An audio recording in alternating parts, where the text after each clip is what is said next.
Introducing the all-new Corolla. Dave Davis's attorney, Scott Morgan, presented his case for appeal this morning to the Ninth Circuit judges Mary Schroeder, Alex Kozinski, and Randy Smith. He argued that contrary to a ruling by Chief District Court of Guam Judge Francis Tydenko Gatewood that the case is not ripe for adjudication because a plebiscite has not occurred, the case should focus rather on registration. Davis filed his class action suit after he was denied registration to vote on Guam's political status plebiscite, claiming it was because of his race. Treat the injury not as the voting itself, but the denial of equal treatment in connection with registration. Morgan also cited case laws in which the Supreme Court has adjudicated other racial discrimination cases that dealt with registration, regardless of whether a vote would occur. Another case he cited was on adoption by same-sex couples. And this court nonetheless held that individual Catholics within the city of San Francisco had standing to challenge that decision, or challenge the resolution, because it treated them as outsiders, or not as full members of the political community.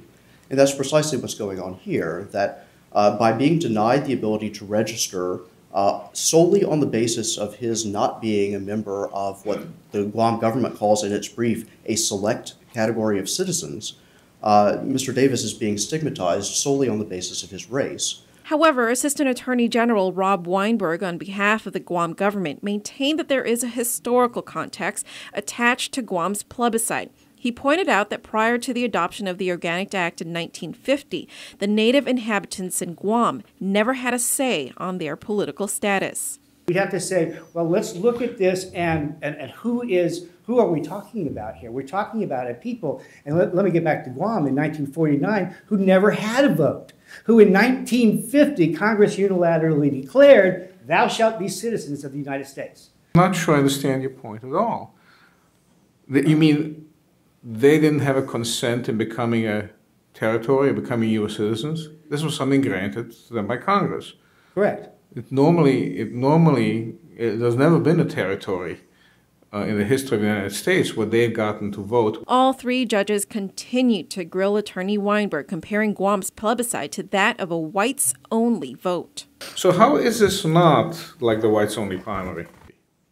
And, you know, what we're going to do is have a plebiscite of the white voters only, because there's a majority and that's who we care, and they're probably the ones who are most interested in this. Any chance that that wouldn't be laughed out of court? I think it would be laughed out of court. Okay, so how is this different? How is this different? This is because there's a historical context here in Guam, because Guam is different. The judges also questioned Weinberg on why the plebiscite has to be restricted to just native inhabitants and their descendants, as opposed to a plebiscite that includes the views of all eligible voters who may be affected by a decision. What's the point of doing it?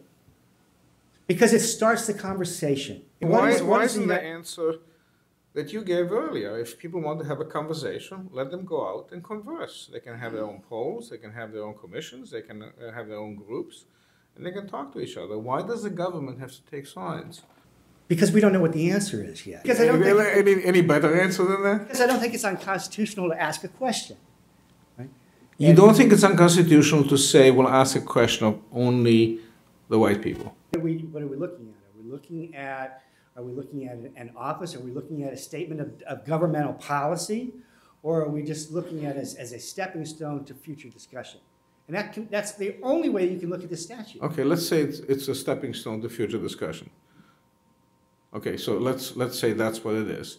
But we're only going to poll the whites. If you're not white, we'll turn you away at the polls at the registration. We'll just say, thank you, we don't care what you think. On the merits of the question of Guam, asking the people who were here and their descendants in 1950, if you had a chance to vote, what would your vote be? I think a constitutionally compelling argument can be made, and I said so in the brief.